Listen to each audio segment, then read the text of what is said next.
High বন্ধুরা, কেমন আছো সবাই? নতুন ভিডিওতে সবাইকে স্বাগত। আজকে আমরা যে ট্র্যাক্টরের সামনে আছি এটা স্বরাজা 744 এফি 4x4 ট্র্যাক্টর মনে হচ্ছে। যাক, তোমরা কেমন আছো সকলে কমেন্টে অবশ্যই জানিও। আর ওই দূরে দেখা যাচ্ছে মহেন্দ্র ট্র্যাক্টর, ওটা আমাদের ট্র্যাক্টর। আর এই স্বরাজ ট্র্যাক্টরটা আমাদের পাশের গ্রামের ট্র্যাক্টর। আর মহেন্দ্র যে ট্র্যাক্টরটা আছে ওটা 575 DI XP প্লাস 2021-এর মডেল। আমরা নিয়েছি 2021 সালে। খুবই ভালো টু হুইলার ট্র্যাক্টর, আমাদের কাছে 5-6 বছর হয়ে গেল, দারুণ সার্ভিস। আর কেজিএলটা নতুন বানিয়েছি, তোমাদের কাছে আগের ভিডিও অনেক আগে দেখিয়েছি ভিডিওতে।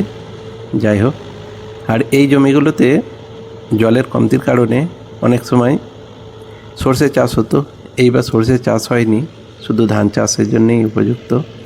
আলুর চাষ হয়, মাঝে মাঝে দেয় আলু, বাকি ডুবে যাওয়ার ভয়ে অনেকে আলু চাষ করে না, সর্ষে চাষ করে। এই বছরে সর্ষে চাষ করা হয়নি। যাক, তোমরা কে কোথা থেকে ভিডিওটা দেখছো কমেন্টে অবশ্যই জানিও।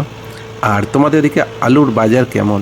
আমাদের এদিকে 170-80 টাকা আলুর বাজার, চাষির মাথায় হাত।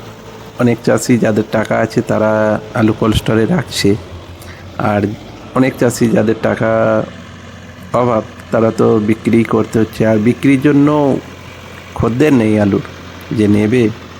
ব্যবসাদারও আলু কিনছে না ভয়ে হয়তো। যাক, এই দুটো ট্র্যাক্টরের মধ্যে তোমাদের মনে হয় কোন ট্র্যাক্টরটা সবথেকে শক্তিশালী আর ভালো, সার্ভিস কেমন, তোমাদের পছন্দের ট্র্যাক্টর কোনটা কমেন্টে অবশ্যই জানিও।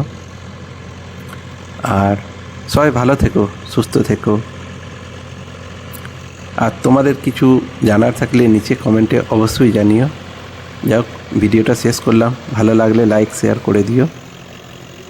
আর কোনো কিছু জানতে চাইলে কমেন্টে অবশ্যই জানিও।